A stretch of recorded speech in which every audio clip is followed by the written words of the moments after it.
Hello everyone.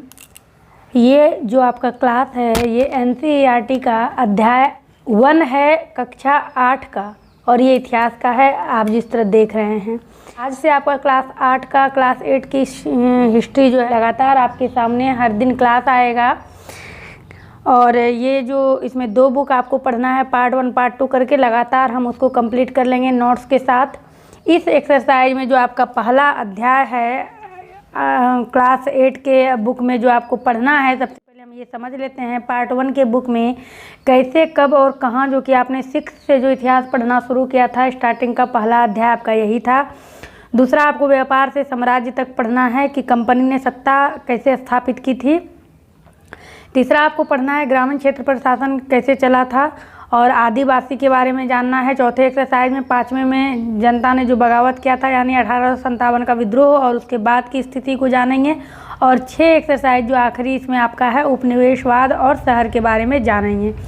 तो पहला जो एक्सरसाइज आपका है कैसे, कब और कहाँ, उसमें जो आपको इसमें पढ़ना है महत्वपूर्ण ये टॉपिक लिखें कितनी महत्वपूर्ण होती थी। तारीख के बारे में आपने पहले भी इतिहास में पढ़ा है। आप लोगों में से कोई भी पहली बार जुड़ रहे हैं इस चैनल से तो प्लेलिस्ट में जाइए, आपको क्लास 6 और 7 का मिल जाएगा प्लेलिस्ट में। दूसरी चीज़ जानेंगे कौन सी तारीखें कितनी महत्वपूर्ण थी या फिर हम अवधियां कैसे तय करते हैं। और जो इसमें महत्वपूर्ण टॉपिक जानेंगे औपनिवेशिक क्या होता है या फिर प्रशासन जो है वो किस प्रकार से अभिलेख तैयार करते थे। और जानेंगे सर्वेक्षण का क्या महत्व था, यानी कि जब कोई भी अंग्रेज किसी भी प्रांत पर, किसी भी क्षेत्र पर अपना शासन चलाना वो चाहते थे तो उनका विश्वास था, अंग्रेज़ों का विश्वास था कि किसी देश पर अच्छी तरह शासन चलाने के लिए उसको सही ढंग से जानना जरूरी होता है। इसी को सर्वेक्षण हम लोग कहते हैं और सर्वेक्षण का इसमें बढ़ता महत्व है। आपके इस एक्सरसाइज में उसको समझेंगे और फिर आगे हम बढ़ेंगे तो देखेंगे जो रिकॉर्ड्स था, जो अधिकृत रिकॉर्ड्स था यानी किसी भी काम का जो दस्तावेज था उसका क्या महत्व था, उससे क्या पता चलता था और क्या पता नहीं चलता था। इससे सारे महत्वपूर्ण प्रश्न इसमें हैं आपके। तो हम इस नोट से ही शुरू करेंगे समझना। और यहाँ से जो इस क्लास 8 के बुक में जितने भी आप गवर्नर के बारे में जानेंगे, जो अंग्रेज़ गवर्नर थे, इसमें कई तरह के ऐसे हैं जैसे कि जो इतिहास के प्रथम गवर्नर थे, जैसे कि आपका वारेन हेस्टिंगसन, उनके शासनकाल में मतलब भारत में ये शासन शुरू हुआ है। और जो आखिरी थे वो लॉर्ड माउंटबेटन थे। इनके साथ कई अलग अलग ऐसे गवर्नर जनरल बने थे अंग्रेज के भारत में, जो कि आपके हेस्टिंगसन, वेलेजी, बेंटिक, डलहौजी, क्रैनिक, Lawrence, Lytton, Ripon, Curzon, Hardinge, Irwin, इस तरह के सारे जितने भी गवर्नर जनरल हैं इससे जुड़े हुए कई प्रश्न पूछे जा चुके हैं और सीटेट में भी पूछा जाता है। और सारे गवर्नर जनरल का आपके इस अध्याय में वर्णन नहीं है, लेकिन आपके इस इतिहास के 8 के बुक में सारे गवर्नर जनरल का कहीं ना कहीं चर्चा है। तो इसको हम पहले समझना शुरू करेंगे ये रॉबर्ट क्लाइव के बारे में। तो पहला प्रश्न जो हमारा यहाँ से है कि रॉबर्ट क्लाइव ने हिंदुस्तान के नक्शे तैयार करने का काम किसे सौंपा था। ये है रेनेल को इन्होंने सौंपा था। इसके पहले हम थोड़ा सा समझेंगे कि तारीखें इतनी महत्वपूर्ण क्यों होती है या तारीखें कितनी महत्वपूर्ण होती है। इसको समझने के लिए जिस तरह के इतिहास में मैक्सिमम हमें डेट याद रखना होता है, लेकिन जब अंग्रेज़ के ज़माने के जो इतिहासकार थे वो उसी तारीख को नोट करते थे जहाँ पर अंग्रेज़ों ने किसी प्रकार की उपलब्धि प्राप्त की है, उनके जन्म को लेकर, उनकी मृत्यु को लेकर, उनके युद्ध को लेकर, किस युद्ध को उन्होंने कहाँ जीता, कहाँ उनकी जीत हुई। हार के बारे में कहीं किसी प्रकार की कोई चर्चा नहीं थी। जब आप आगे बढ़ेंगे तो जब हमारे इतिहासकारों ने इस इतिहास को दोबारा लिखना शुरू किया तब फिर उन्होंने वहाँ पर और नए तरीके से मेंशन किया है। तो तारीख जो है हमारे जीवन में इसका काफ़ी महत्व है और तारीख से हमें ये पता चलता है कि अतीत में जो चीज़ें थी वो किस प्रकार की थी, यानी पास्ट में किस प्रकार की है, अभी किस तरह से है और भविष्य में किस तरह होने वाला है, कितने साल पहले ये किस तरह का था, अभी किस तरह का है। तो हमारे जीवन काल में इस तारीख का काफ़ी महत्व है। तो यहाँ से आपका पहला महत्वपूर्ण प्रश्न आता है, रॉबर्ट क्लाइव ने हिंदुस्तान के नक्शे तैयार करने का काम किसे सौंपा था, रेनेल को। उसके बाद फिर जब आप आगे बढ़ेंगे तो लिप्टन चाय जो कि अभी भी ग्रीन टी के नाम से मशहूर है, तो ये लिप्टन चाय के लिए विज्ञापन कब तैयार किया गया था, 1922 ईस्वी में। आप जब अपने बुक में देखेंगे तो यहाँ पर आपका दिया हुआ है कि 1922 ईस्वी में लिप्टन चाय के लिए जो विज्ञापन बना था वो दुनिया भर के शाही लोग यही चाय पीते थे, इससे ऐसा संकेत मिलता था। और आपके बुक में जो फिगर है उसके पीछे दिखाया गया है एक भारतीय महल, और अगले हिस्से में ब्रिटेन की रानी जो विक्टोरिया थी उनका तीसरा बेटा राजकुमार आर्थर घोड़े पर बैठा हुआ है। राजकुमार आर्थर को ड्यूक ऑफ कनॉट की पदवी दी गई थी। तो यहाँ से 3-4 प्रश्न आपको निकलता है कि लिप्टन चाय के लिए विज्ञापन कब तैयार किया गया था? 1922 ईस्वी में। राजकुमार आर्थर कौन थे? ये रानी विक्टोरिया जो कि ब्रिटेन की रानी थी, उनका तीसरा बेटा था। और राजकुमार आर्थर को किसकी पदवी दी गई थी? ड्यूक ऑफ कनॉट की। और फिर यहाँ से आपका प्रश्न शुरू होता है, भारत के प्रथम गवर्नर जनरल कौन थे? जो कि महत्वपूर्ण प्रश्न है। तो यहाँ पर आपका है कि भारत में ब्रिटिश इतिहासकारों ने जो इतिहास लिखे उनमें हर एक गवर्नर जनरल का शासनकाल महत्वपूर्ण है, क्योंकि वो ब्रिटेन के इतिहासकार थे, तो वो कभी भी अपने शासक के या अपने प्रांत के शासक की कमजोरी कभी भी वो नहीं दर्शाते। और ये इतिहास प्रथम गवर्नर जनरल वारेन हेस्टिंग्सन के शासन में शुरू होते थे और आखिरी वायसराय लॉर्ड माउंटबेटन के साथ खत्म हो जाते थे, यानी कि जो पहले गवर्नर जनरल थे उनके शासनकाल से शुरू हुआ था इतिहास और आखिरी वायसराय के शासनकाल तक ये इतिहास चला था। और उन्हीं की उपलब्धि को सिर्फ इस इतिहास में बताया गया था। और कई सारे ऐसे गवर्नर जनरल आए थे इस बीच में, जिसको मैंने आपको स्टार्टिंग में बताया। उसके बाद आपका आता है कि भारत के आखिरी वायसराय कौन थे? तो प्रथम आपका हो गया वारेन हेस्टिंग्सन। भारत के आखिरी वायसराय हो गए लॉर्ड माउंटबेटन। और इस अध्याय में बिल्कुल कम प्रश्न है, लेकिन सारे प्रश्न अधिक महत्वपूर्ण हैं, तो इसको ध्यान से समझना है। उसके बाद यहाँ पर है कब बने वारेन हेस्टिंग्सन। अभी आपने प्रथम गवर्नर जनरल देखा, लेकिन अब ये देखना है कि ये कब बने थे। तो ये 1773 ईस्वी में बने थे और 1773 ईस्वी में ये भारत के गवर्नर जनरल बने थे। और इसके बाद आपका एक टॉपिक आता है कि हम अवधियाँ कैसे तय करते हैं, उसी में इस जेम्स मिल की चर्चा है। तो सबसे पहले हम समझेंगे ये जेम्स मिल जो थे ये कौन थे।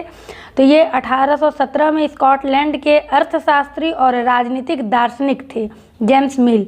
और इन्होंने ही 3 विशाल खंडों में a history of British India यानी ब्रिटिश भारत का इतिहास जो है इन्होंने लिखा था, और 3 काल खंडों में इन्होंने लिखा था। और इस किताब में उन्होंने भारत के इतिहास को 3 काल खंडों में बांटा था, हिंदू, मुस्लिम और ब्रिटिश।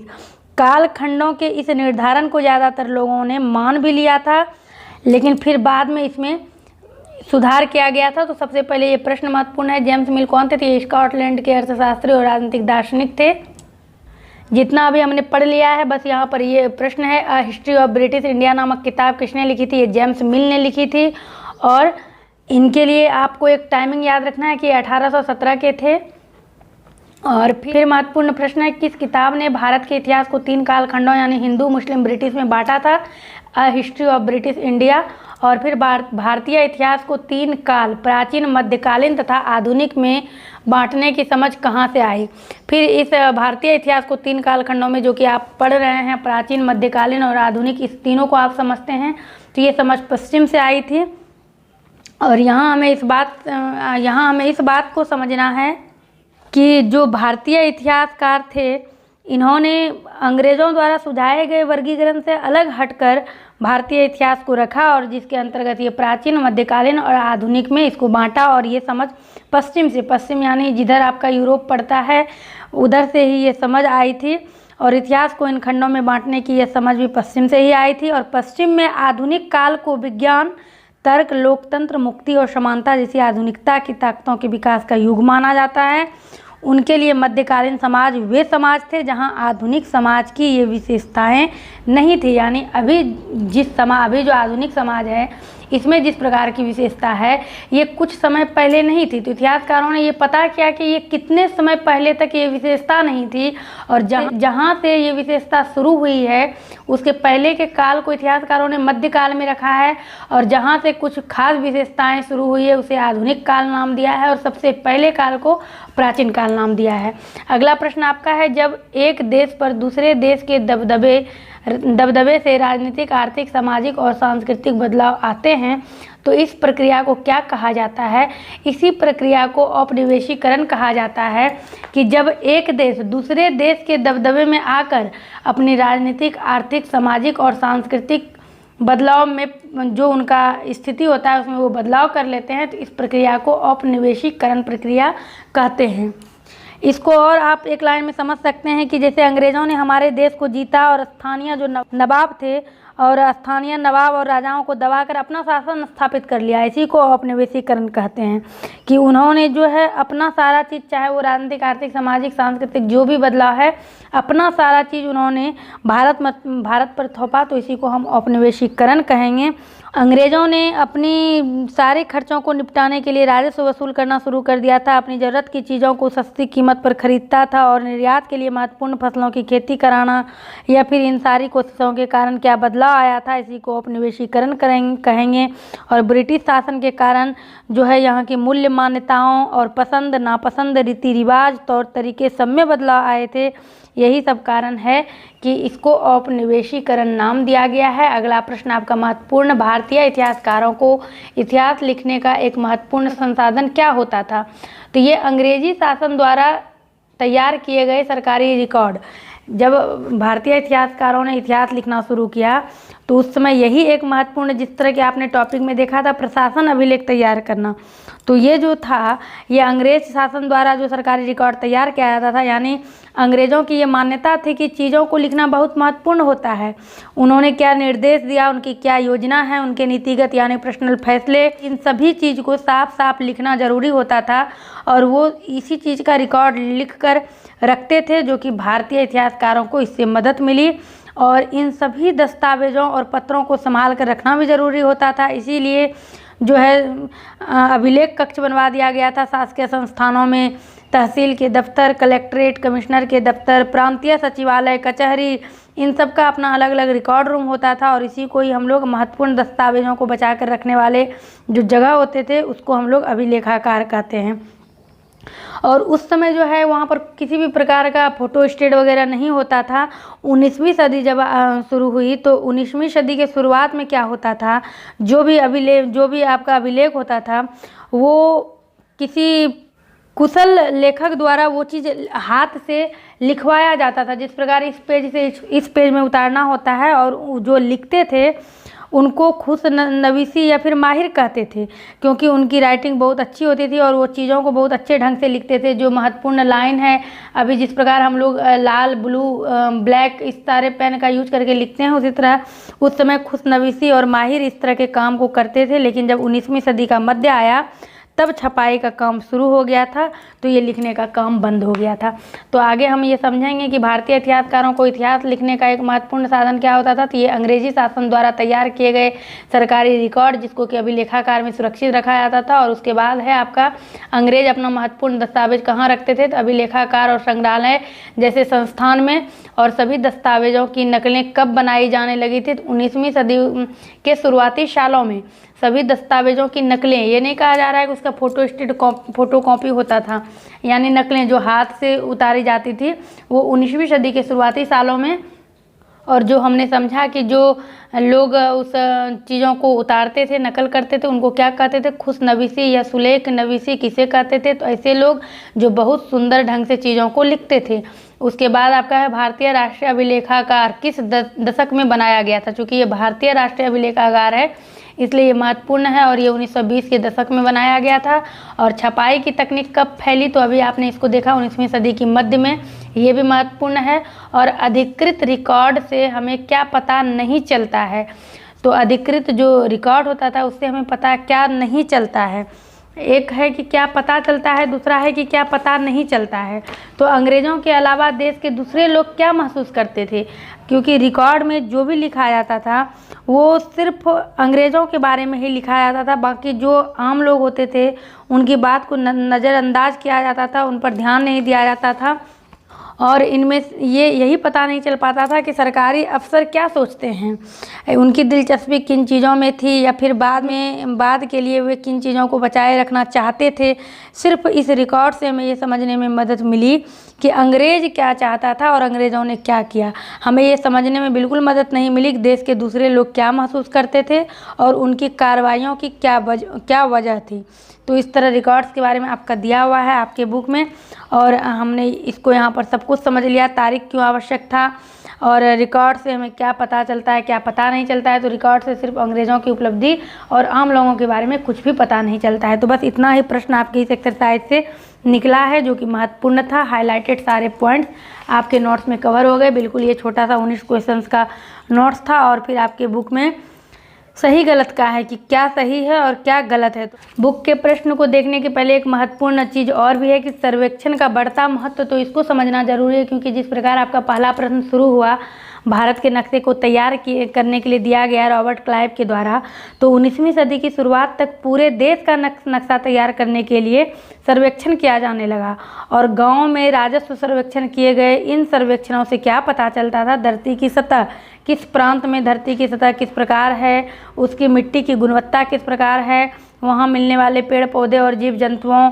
या फिर स्थानीय इतिहासों या फसलों का पता लगाया जाता था कि इस प्रांतों पर कब्जा करने से हमें कितना फ़ायदा हो सकता है, और अंग्रेज़ों की राय में किसी इलाके का शासन चलाने के लिए इन सारी बातों को जानना जरूरी होता था। और 19वीं सदी के आखिर से हर 10 साल में जनगणना भी की जाने लगी, जो अभी तक कायम है। और जनगणना के जरिए भारत के सभी प्रांतों में रहने वाले लोगों की संख्या, उनकी जाति, इलाके और उनका क्या व्यवसाय है, सबके बारे में जानकारियाँ इकट्ठी की जाती थी और की जाती है।